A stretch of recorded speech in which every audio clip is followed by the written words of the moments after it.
Hey everyone, my name is Anna. I'm a wife of an addict and alcoholic in recovery, and I'm also recovering myself from codependency. Today, I felt like I needed to go on because I continue seeing the word tough love come up everywhere. I see it as people saying, whether you're doing healthy or you're doing tough love, it doesn't matter, it doesn't work. Or I hear people saying, I've tried tough love, it doesn't make a difference. Or I've heard people saying, what's tough love going to do if I do that with my loved one? And I also hear in a negative, usually, tone of tough love is horrible, tough love is bad, so no matter what you do, tough love isn't right. And I really just want to say what tough love really means. So if you're on here right now and you love someone in the midst of addiction, whether you are a parent, a spouse, sibling, child, friends, aunts, uncles, no matter who it is, loving someone in addiction is already extremely hard. That is true. But when we start talking about this concept of tough love, it's like there's love and then there's tough love. And I just want to start calling it what it truthfully is. It's just love. It's loving somebody in a healthy way. That's what it is. Loving somebody, truly loving somebody in a healthy way doesn't necessarily and always mean it's going to be easy. Loving somebody in a healthy way, especially somebody that's in active addiction. We use this concept and continue calling it tough love and all this other things, but guys, it's just love. That's what it is. Loving somebody in a healthy way that's going through something extremely hard and extremely difficult. What that looks like is sometimes standing up to somebody and telling somebody no, or telling somebody that these behaviors, they hurt me and they're hurting you. Loving somebody in a healthy way, when you stand up, you can say no, and you hold healthy boundaries, it doesn't mean that that person is going to do what you say or what you feel. So when we continue saying, tough love doesn't work, tough love doesn't work, if you're loving someone in a healthy way, tough love, that concept that we continue saying, that word that we continue saying, yes, it might be tough to love somebody, but the way that we always use it and the way that I see it always said, it's like this completely different concept. Here's love and here's tough love. Loving somebody in a healthy way, especially when you love someone in addiction and you look at them and you hold healthy boundaries. And what you do is you say, look, I know this is hard. I am no longer going to stay around and get yelled at, though. If you continue yelling at me, I choose to disengage from this conversation right now. Right now, I know you're not being honest with me. And I know you want to. The lies hurt me. Until you're ready, I'm going to step away for right now. When you came home last night, high or drunk, I want you to know that really affected me. I don't feel safe, and I know you don't want to do that. So moving forward, when I see you coming home high or drunk, I'm going to disconnect for a little while. You've just relapsed. And I know this is hard. I want you to come up with a plan, and I will be here to support you. Until you start taking those steps, though, I need to detach because I don't feel safe. That's not tough love. That's just love. That's healthy love. That person that you love so much, that you see that is hurting, that is suffering, just the way that you are suffering, watching them. Healthy love means, especially I see it so much with parents. I have to do tough love with my kids, or I'm trying tough love, or what's tough love gonna do? You are loving your grown adult children. That's what you're doing. It's no different than love. You're loving them. You're loving somebody enough in a healthy way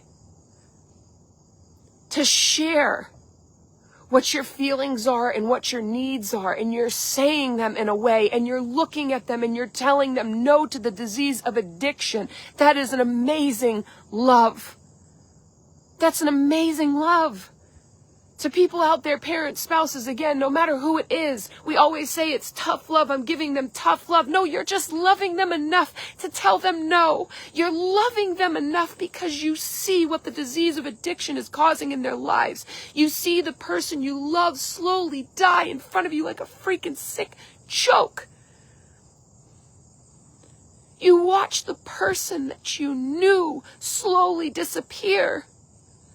It's not tough love, you sticking up for yourself and you telling them no. It's not tough love, you telling them what they're doing is wrong or unhealthy. It's not tough love, you're just loving them in a healthy way. And as I've told people before, when they say, oh, tough love doesn't work, so I just don't use it anymore.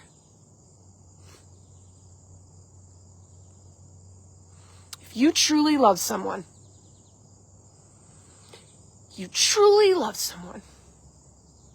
then you will be willing to do the hard things, which means sticking up for what's right. And that means holding healthy boundaries. And that even means for loved ones on here, if your loved one, you tell them the addiction is hurting you. You tell them what the addiction is doing to your relationship, to trust, to safety, to your family and more. And they don't want to listen, or they feel, or they look back at you and they say, I don't have a problem.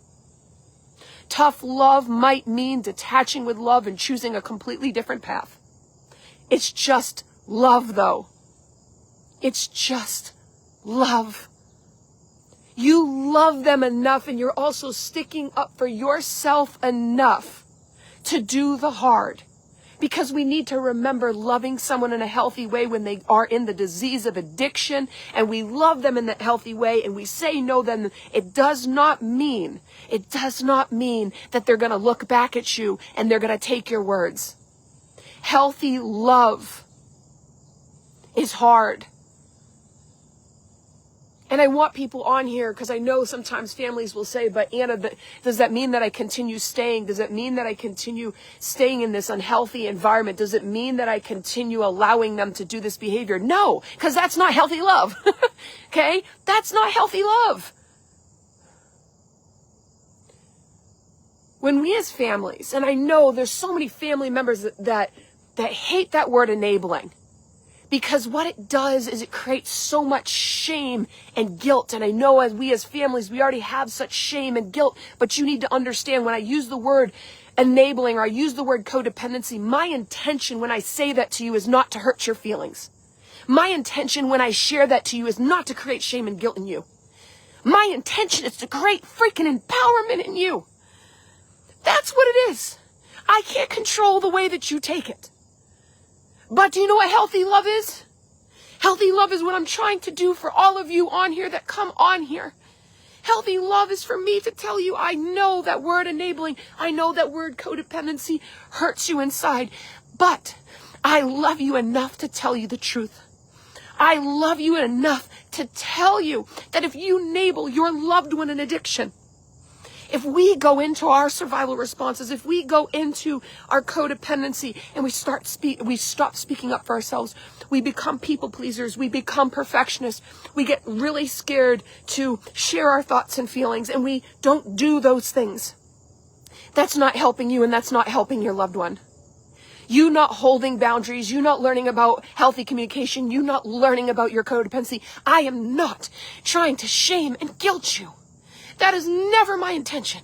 And can I tell you, shame and guilt can be such motivators. Because shame and guilt, what those are emotions. Emotions are there. They might not be facts, but they're telling us a story. They're telling us to stop. They're telling us to look inwards, and they're telling us, what is it saying? And if you're feeling shame and guilt, what it might feel is the same thing that I felt when I first heard that word codependency. I'm a bad person. I'm not enough. Here I'm making another mistake. I'm a failure. I'm causing this addiction. You're none of that. None of that. This is a place where shame and guilt dies. I felt the very same that you did.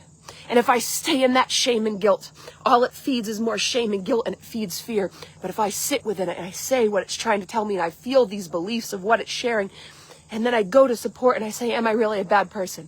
No, you're not a bad person. Am I truly not enough? Anna, you are enough. Did I cause this? No, you did not cause this. My shame and guilt slowly dies, and I'm allowed to see my behaviors and know that I was a person that dealt with a very hard situation of loving someone in addiction and not knowing how to save them.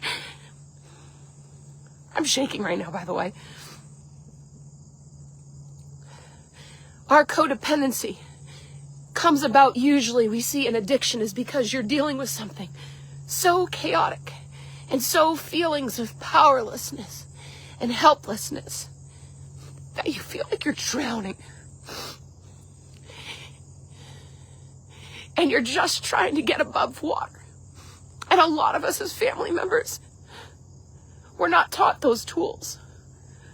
We're not really taught about the disease of addiction. A lot of times it's seen as this moral failure.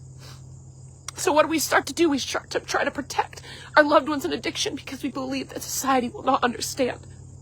So then we start becoming codependent. We start living in secrets. We start hiding the truth. We start to see that someone continues getting mad and upset with us. So what we start doing is we silence our voice and we become people pleasers. They become a survival response. And yes, as someone pointed out today, it's way more complex than that. And they're right. There's so many reasons of why we do.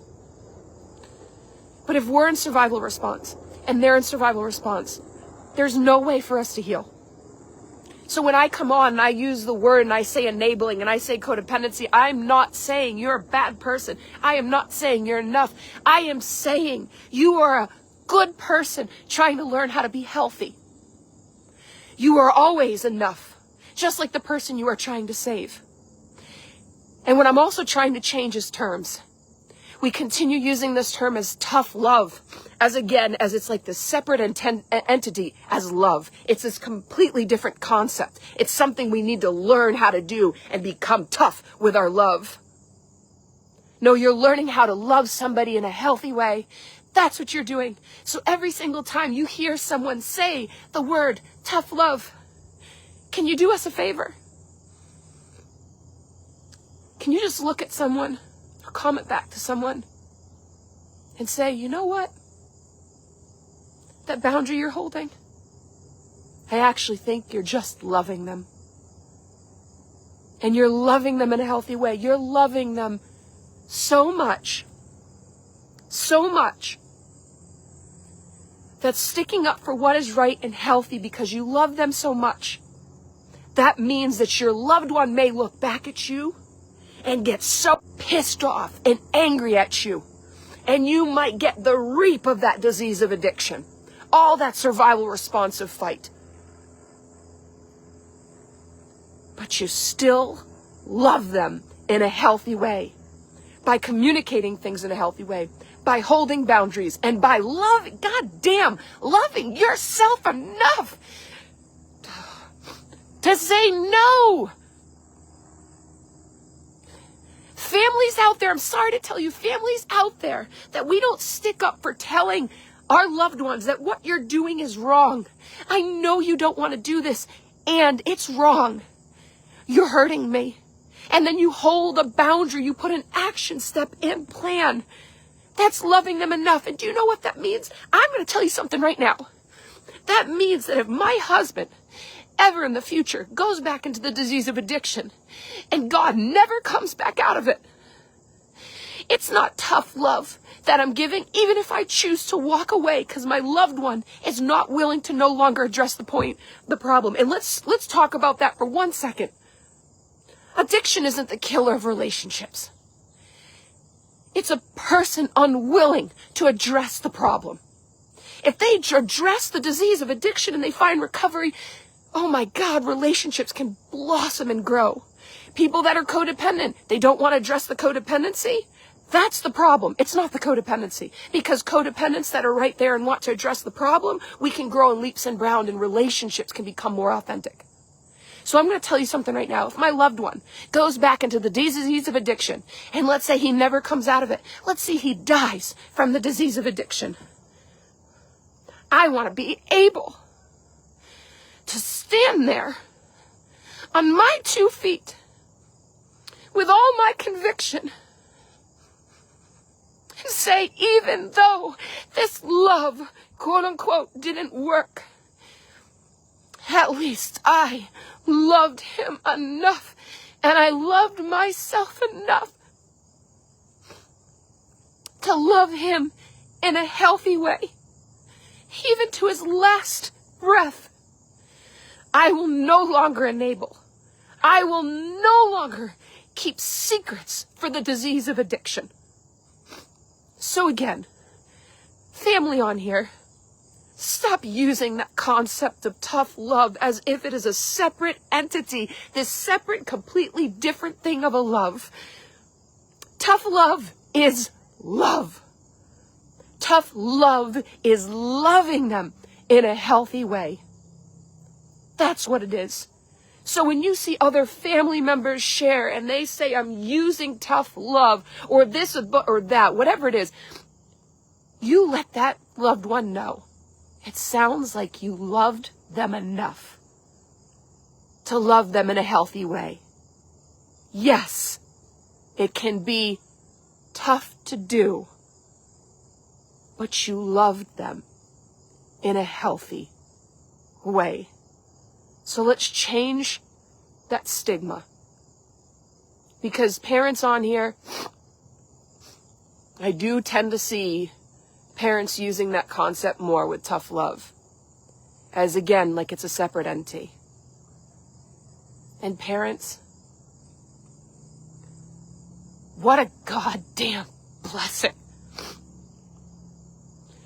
that your grown adult child has you in their corner, that you love them enough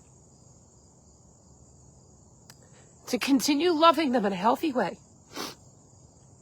And that means looking at them and never knowing if your child will ever make it out of addiction.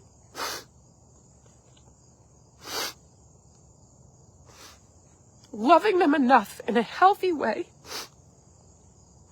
That is a healthy parent. A healthy parent is standing up to very difficult situations and saying no to unhealthy behaviors, even with the possibility of losing them. To spouses, I've been there with you.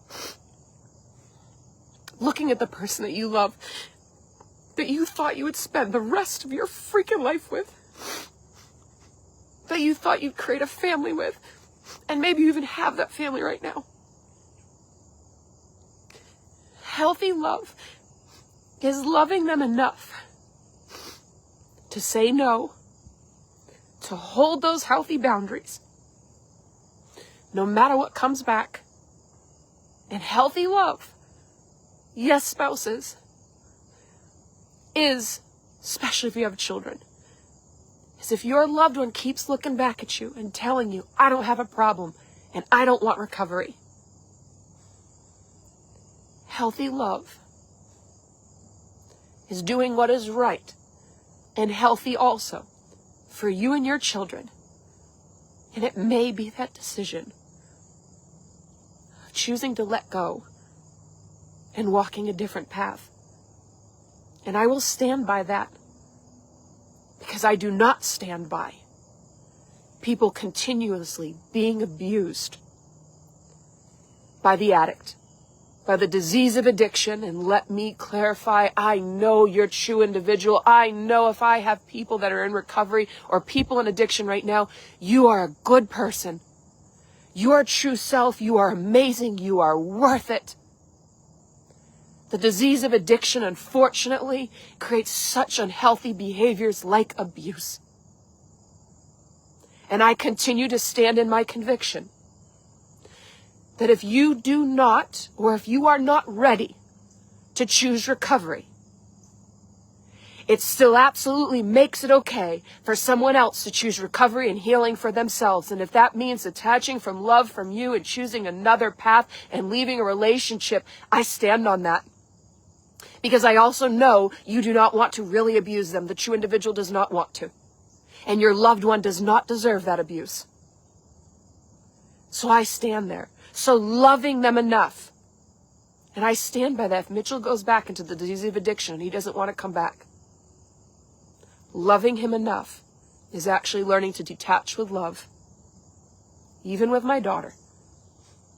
And allowing us to mourn and grieve that we can finally feel peace again. And loving him in that healthy way actually leads more to a possibility of him to look at his life and say, what is the addiction causing? Rather than me always standing by every single time the disease of addiction said, oh, I'm going to do it this time and then not do it. Oh, I'm going to do it this time and not do it. A lot of times, unfortunately, it's manipulation. And now I do have to head off here because I forgot I have a coaching session. And I was about to apologize for getting emotional. But I'm not going to apologize. Because this is me. This is Anna. This is who I fought damn hard to get here. To be able to be vulnerable. And get to a point where I wish I could say I don't care what anyone thinks. I still do. I'm codependent in that way. But it doesn't hit me as much as it used to. I want to be here and be healthy support and healthy love for everyone on here that comes on to We Are Recovery. That's what I want to do. So no, I'm not going to apologize. And to the person that told me the other day when I always said I'm so long-winded and I see it as this huge flaw and I wish that I could say things quicker. Thank you again for challenging me and saying, Anna, you're not long-winded. You show your heart. And that's exactly what I do. So thank you to that person, because I had a core belief in me. I'm long-winded. It's wrong. People are going to get upset with me or make fun of me. So thank you for just telling me what I could not see. When I come on here, any freaking live that I do, it's to connect with whoever is on the opposite end of the screen. Because I know, for me, to even have a possibility of healing, I needed other people to be vulnerable so that I knew it was okay to be vulnerable. I needed to feel safe. So when I come on these lives, and if there are times that I get extremely emotional or I am long-winded, it is because I do not believe healing from this disease of addiction comes in a freaking short freaking reel, okay, or a short word. It comes from us sitting down and having deep conversations, getting to know one another, sharing our heart, sharing our vulnerability, sharing the suffering that we went through and the things that helped us. So thank you. I love all of you. I really hope this live just helped one person out there tonight. And if it did, it's freaking enough. And again, always remember, tough love is not a different concept from love. If you feel you're doing tough love right now, because you loving them feels tough, you're loving somebody in a healthy way. And I am damn freaking proud of you. I love you guys. I'll see you soon. Talk to you later. Bye, everybody.